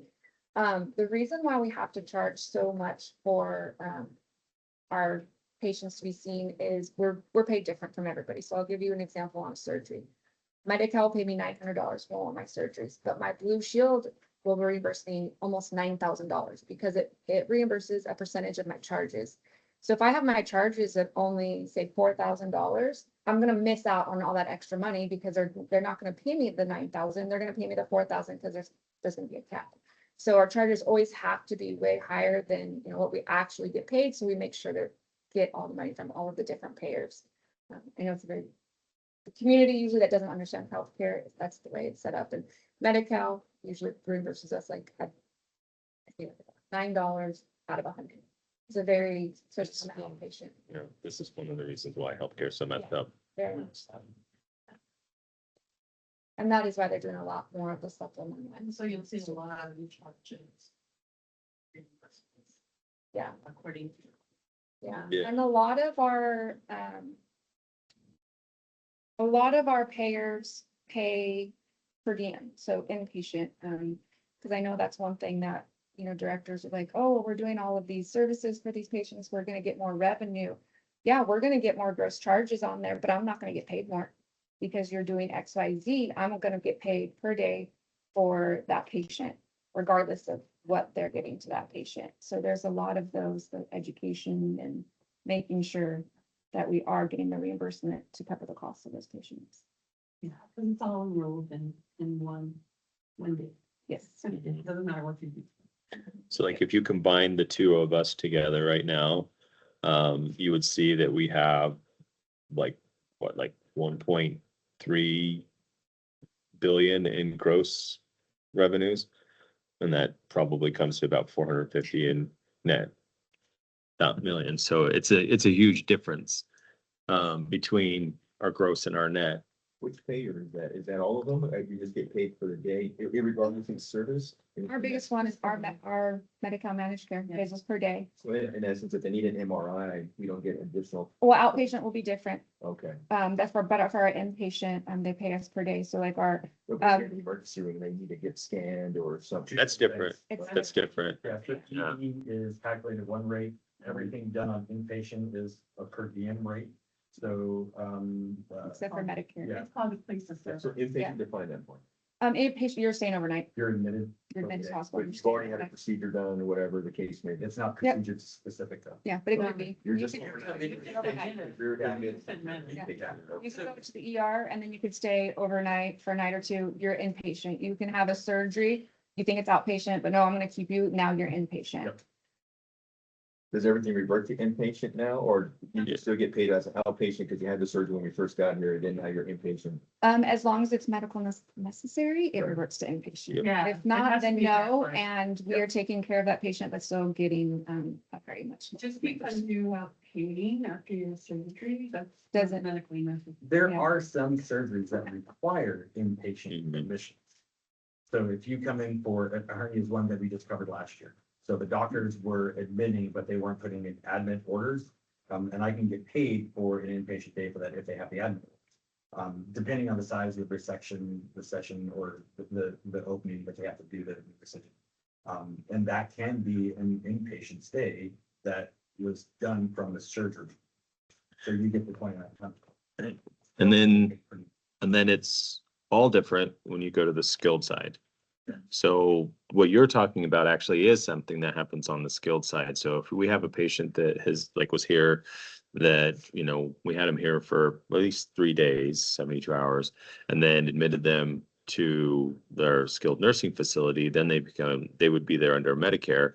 Medicare does it all under consolidated billing. So anything that we do with that patient at that point in time is covered by the one rate that they give us for that. Yep, per day. So the more that we have to do with that patient, whether it's the type of IV that we're providing for them over there, because that's what qualified them for the skilled stay. Or if something does happen and they are required to do something like an MRI, it's technically taking away from what we get under that consolidated billing for that dollar amount for that day. So it's all different, and that's and even when you go to the clinic side, it's different than what it is on the hospital's inpatient side, which is different than what it is on the ER side. RHC side, like all of this stuff is stuff that we balance through this whole process to make all this stuff work. Generally, we know whether you're coming in Medi-Cal, Medicare, commercial, or self-paid, depending on how you access the hospital and what service you're gonna have. I know how much that visit is going to be. Come in the ED and your Medi-Cal, I'm gonna give about $1,000. Or Medicare, it'd be $1,000. You come in ED, Medi-Cal, you might get 400. Yeah, 200, yeah. So each one has its own rate. So the other thing we're talking about operationally, we know based on the accessibility of the operations, we know just about where we should be land on gross revenue. And then, of course, when she's talking about allowances, you know, based on where you are on operations of what you saw volumes in, where about you should be allowance wise or contractual allowance wise to know what your net revenue is going to be. And that's something we can certainly bring back to show you based on service line, based on payer type, what that service is going to net. And we get more on the corporate payers. Yeah, quite a bit more. So, yeah, on the Medi-Cal side, for example, minus the supplementation that they talked to you guys about, if you take that out of it, we get about 38 cents on the dollar to take care of them. So it costs $1, we can get about 38 cents. Yeah. And then when you add the supplements in, we're still not getting to, like, we're like 80, 60, between 60 something and 80 cents on the dollar when we get the supplements in there. So on almost every circumstance with those, we're losing money. So on the grand design of things, when this whole system was designed, so how was the system expected to survive? Like, where is the money coming? Like, Yeah, that's the issue. Yeah, is it, yeah. is the whole hope is you get enough commercial to, Right, and then that's where it becomes problematic for us in this situation, because between Medicare and Medicaid, or Medi-Cal, excuse me, we're up over 80%. And that's both facilities. And so 80% of the work that we do on a daily basis on average is not getting us a dollar for dollar. so it's beyond the scope of our committee, but I guess maybe, one of our focuses as a board, the district as a whole, is how do we draw in our corporate payers, basically, right? Right, and that is part of the stuff that we look at from the, as we look at the service line strategy that we're putting together. Part of that is we've had conversations with UCSD, so you guys are aware, is we've looked at that out migration, because most of that out migration, much of it is commercial payer. Yeah. Because they can go somewhere else. They feel like they're going to get better care. And so that's part of what we have to pull back in. And so when you look at the dollar amounts associated, when we're like the dollar amount that we talked about in our meeting is trying to be in that, like, if we can get 35% of what's going out to come back, and a majority of that is the commercial payers. If we take that coupled with the increase that we'll see from the Soul Community Hospital component of it, the savings that will generate based off of bringing the two facilities together, like, we'll be in a situation where we could be considered semi, healthy at that point in time as an organization. And so that's why we want to get to that point, and it's going to require us to pull those folks back over here, 35% of that, right? To be able to do that and make it work for us so that we're sustainable into the future. And when we say 35%, like, that's not a small number, because there's a lot that goes out. So we have to do a lot on our end from that customer service standpoint. Yeah, we have to, and that starts with customer service. And then part of it too is some of the stuff, like, looking at if you go into some of our facilities, right, you're like, okay, like, for example, we have our CT machine that, it's on its last leg, and we've got, we're trying to get every ounce of that we can. Yeah. I need a $99,000 couch. Yep, exactly. So those are all things that, like, because we've done deferred maintenance, because we've done deferred capital, like, where people have a regular rotation of, like, okay, expected life, life expectancy of this CT machine, we're going to replace them every 6 years.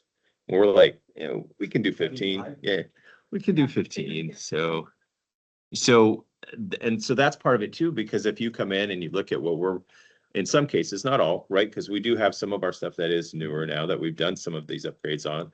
But if you come in and you see that, and you see what we're doing, and then you're like, oh, I was in San Diego at UCSD or whatever, like that thing looked way different than what you guys are doing Well, here. sometimes too, like my example, and my mom too, like we had scans here. Well, she had a scan here. I had a scan too, but for her more so. She had a scan here when she went to UCSD, they re-scanned it and the understanding was, well, ours is a little different. Yeah, well, it's just like we talked about with the, even the MRI machines that we have right now. Like we've got the Tesla 3.0, they have a 1.5. And so they're very similar.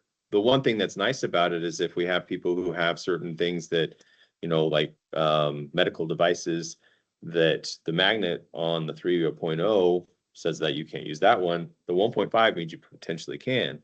But even if us at the 3.0 and them at a 1.5, there are like way better than what we both got, but that's kind of where we're at. We're both sitting with these, We have a PET CT that we're getting replaced. Like you drive out of hospital, you see a shared imaging trailer on there. We bought that machine 3 times now because the length of the lease that we continue to extend, we could have bought that trailer itself. 3 times. Crazy. 3 times already, but nobody's done the work to do it. So now we're getting rid of that PET CT. We're bringing in a new PET CT. The one that we have outside in the trailer is 15 years old. We'll bring the 4-year-old machine in and we'll be able to do twice the number of CT PETs, and please don't ask me some of the difference, that we used to do. But our MRI are in-house. It takes me an hour to do a CT, which should only take 20 minutes or 25 minutes. And the quality of my in-house CT, because it's from 1947, is terrible compared, it's not 1947. But it might as well be. But I bet it's 20 years old. Yeah. And so. It's just like taking a picture with your flip phone, back instead of your iPhone, Predatory, but, other districts that are failing, should we be looking at them and saying like, well, you got a pretty nice CT machine there, would you be willing to sell it? Most of them probably are not in that situation where they have newer things like that. Yeah. But there are certainly opportunities that we need to look at for expansion in the valley for health systems Mhm. that will, that are the 5 and 10-year plans for the valley. That we need to look at. Oh, definitely. And radiology is The big one. the big one. Thank you. That and ASC, Ambulatory Surgical Center. Yeah, I mean, if you look at our radiology diagnostic services here for radiology, they're doing well, but we could do so much better. Oh, absolutely. We definitely over here. When you see that, we have problems with how they book them. Like the timing, so all of our stuff is based off of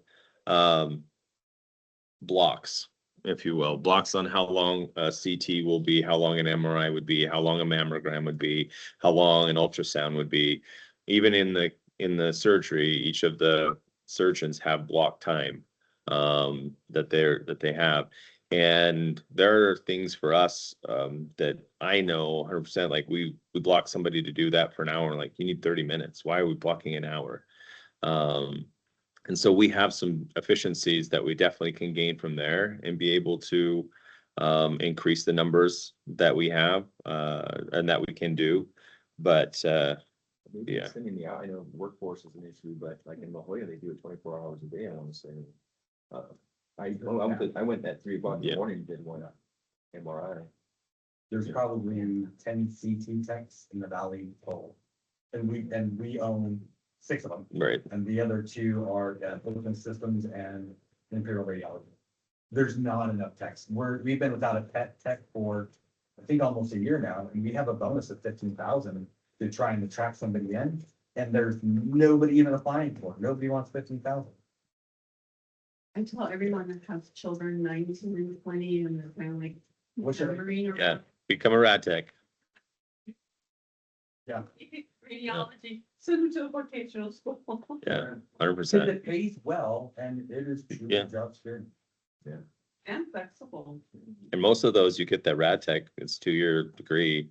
And then you come to us when we like, hey, you go back for 6 months and get your CT, go back for another Yeah, 3 you months just- and get your MRI, like, Just gets them started. absolutely. There definitely needs to be some, development, career development in the valley of those, especially those critical forces. We have to develop our own. They have a robust 2040 program. We had a 2040 program. And we need to look about how we can better develop our community and our staff. Yeah. I agree And with part of that. that, Those things yeah. we don't have. And part of that is, I know Pablo. Yeah,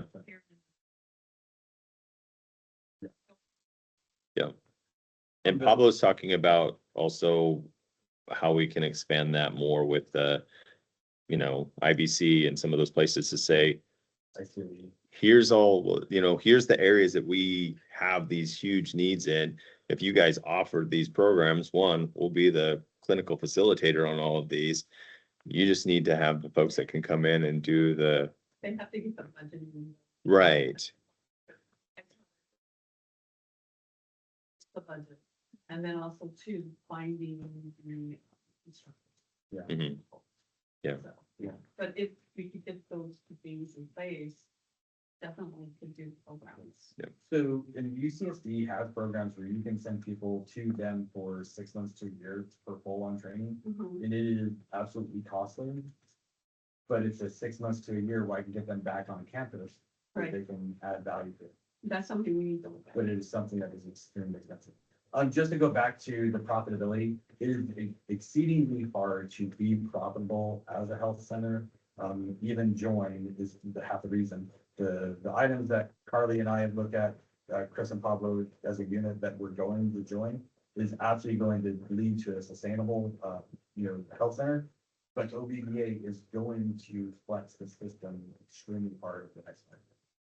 that and the seismic, Yeah, and, and, and. and, yeah, And they're unfunded requirements that are done by the state, SB 525 is gonna add $5 million to El Centro's budget, for salary. I assume it's probably $4 to $5 million a year Yeah. that we have to figure out how to pay, by the year 2030. 2030. So we should probably, yeah. Yeah, sorry. That's okay, 'cause it's So beyond the scope of this, Yeah. Thank you. And Enola asked at the last board meeting, so, under the other expenses, I had mentioned utilities and things like that, so it's dues and subscriptions.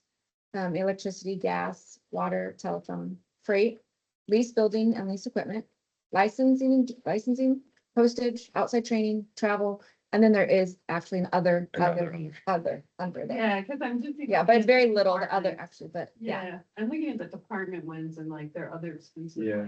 I'm like, what's 454,000? Yeah, which What's up department? there? Yeah, we'll go through those details and then if I don't know off the top of my head, I'll research it and get back to you, Yeah. see what vendors. So if we wanna, if you have any questions on the P and L, like I said, this will change, before it goes to the board tomorrow, by a couple 100,000, most likely, once I go back and look at the deductions from revenue. So do you have any questions on the P and L before we look at the department ones? That is in your guys' packet. Okay, so these department ones,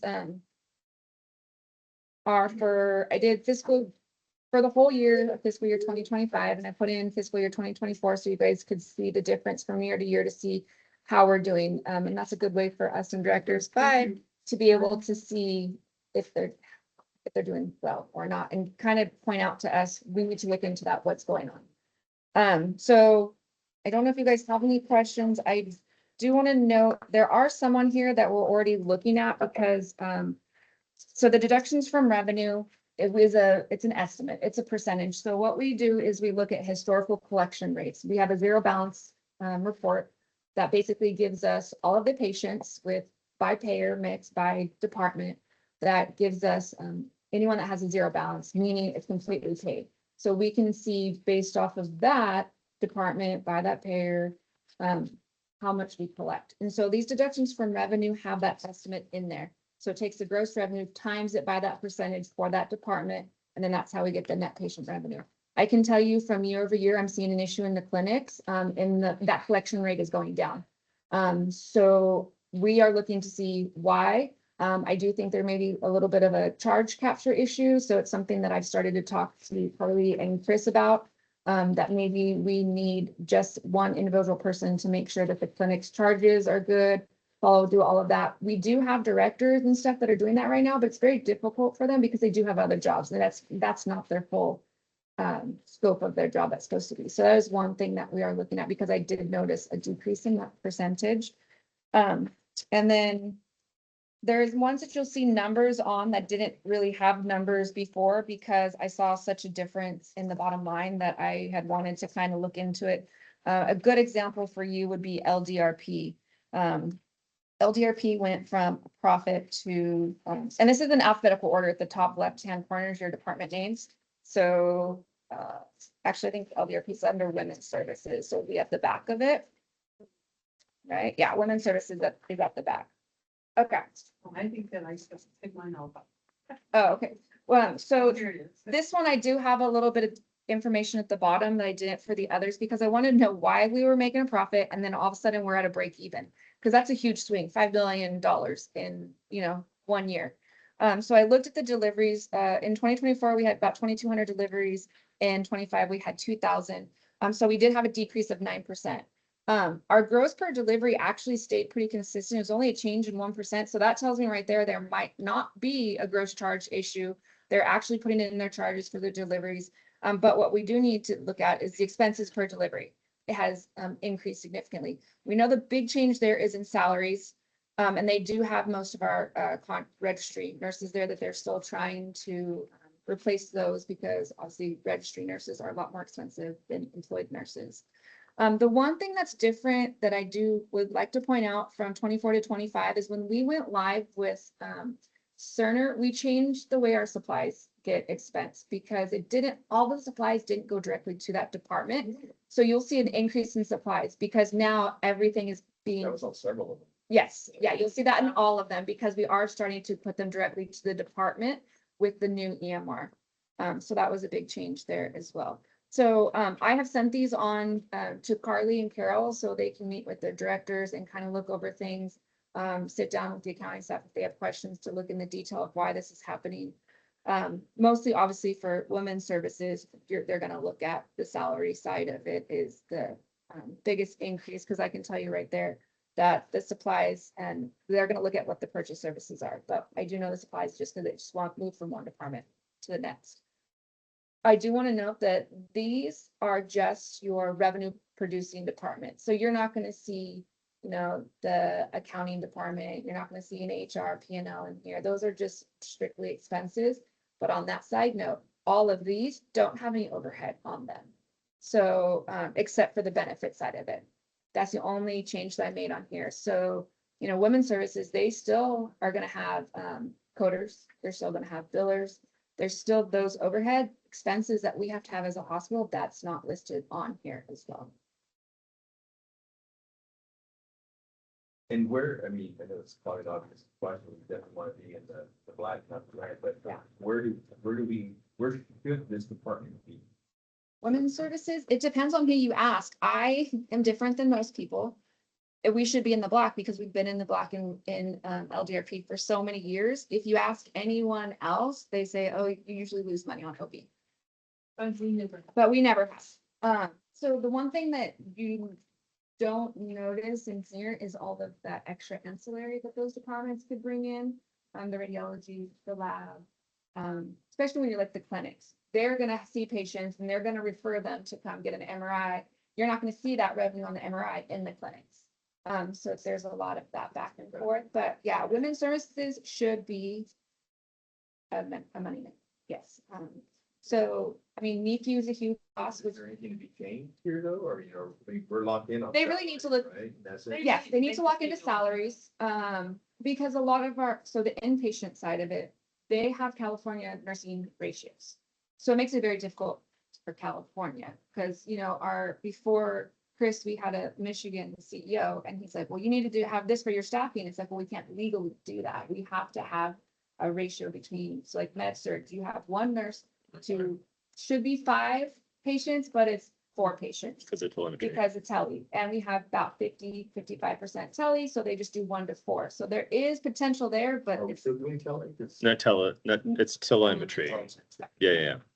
so like our ICU is 1 to 2, and like OB has, depending on what stage of labor they're in, they also have the ratio.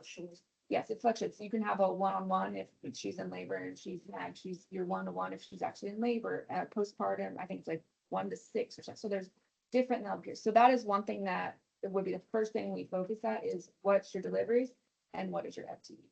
And then that's really what we can control in a sense. There are certain departments where it's more difficult to control, like the NICU department, because they have to have such high ratios of nurses in that department for the just in case babies that come, and you have to have 2 nurses per 1 baby to start with. And so when we have lower census, NICU and ICU, we don't have as much issue on ICU now, but prior to COVID, we were closed all the time. We were never on budget when it came to the ICU salaries because you still had to have nurses there, but you didn't have patients. Or if you have, say 3 patients, you still have to have 2 nurses. So you have, one that has 2 and one that has 1. And so there's that ratio. Yes, because of state regulations. So like the NICU has a loss on there. So even though the NICU is separate from women's services, we only have the NICU because of the women's services. And so that's another one of those that I did talk to, Rady Children's, I was gonna say a few months ago, it was probably about a year ago at this point in time, to find out, what we could do, like, why are we losing money? And they're like, if you have an ADC, average daily census under 5, you're never gonna make money. Never. And we don't really, I mean, there's times we do get up to 8 and 9, probably right now, because it's a really busy season to have Well, not nine, but- children, but, we had Well, where we. yeah, we had to didn't call have a in bed, and had to call over. But normally we are under that threshold. Another place where actually we have the ability to grow. Yeah. Because I can tell you that probably 99% of the people that I know having babies are not having. Yeah, which is when They're going over. Yep. Their doctors are in San Diego, they're having their babies in San Diego, so. Yeah, that's why we invest with the Medicare. It's like the people that can't are here, the people that can. Yeah. And I mean, a side note, 'cause I know it's not on part of the, so like I've had 2 kids here at Pioneers, and I've had 1 kid at Mary Birch, and my service was way better at Pioneers than it is at Mary Birch. After I had my baby, they forgot about me. I just kind of, well, my baby's Yeah. gone, not with me, but they're like, I'm like, oh, guys. It's all you. Yeah. So the service actually here, and so it is a disappointment that people don't know that and see like, oh, it's so much better. They don't see the difference. Yeah.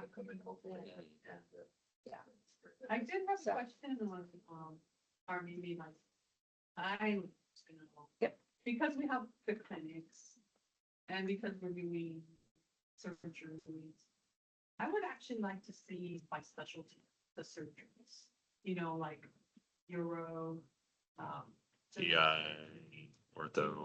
because I would really like to see that those clinics over there are feeding into our outpatient services as far as the specialty. Because we're paying those guys big money to be in those clinics. Yep. So I just want to make sure that we're doing enough neural surgeries. I don't know if that's in financial range, but that's just how I look at it. I would just like to know by specialty, the surgeries that were performed for, that quarter, that month, or however you want to report it, because I know that has to be paid for. Yeah, do you just want to know, I don't want there's to the look off. stats or the dollars or? No, I would like the numbers, the numbers. The number of surgeries. Yeah. Oh, okay. Oh, okay. Other particular types of. And just what type specialty they are, and I'd really like to know what's going over there though, versus what's staying here. Because I think that because we have a very large clinic, I think about our surgeries. We Mhm. only have a surgical suite that we have 2.5. 2.5, yeah. 2.25 general surgeons. I mean, not my daughter, no. Anyway, so 2.25, I can talk about it. Anyway, so 2.25 general surgeons. And then also those surgeries that are elective versus emergent inpatient.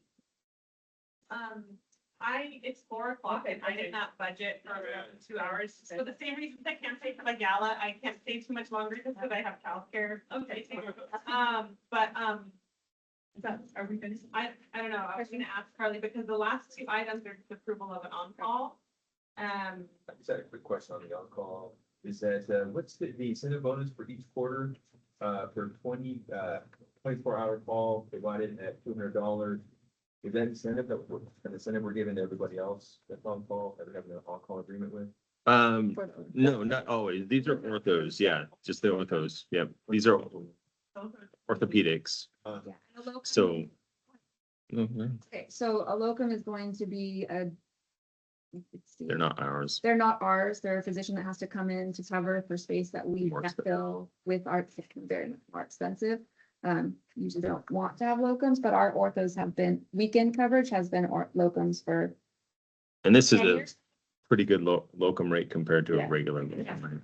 Yeah, so like an OB, we pay $1,500 a day for an OB to be on coverage, and to get a OB locum is $8,000 the rate right now, so, And yeah. less travel. And Yeah. food, Yeah. Everything. That doesn't include. So, yeah, when they talk about locums, it's very like, Contract 5 to 10 years says that plus. we're housing as well. Yeah, we put them in our house We're over not here. local here then? Nope, they're coming, these two out of Caramel, Arizona.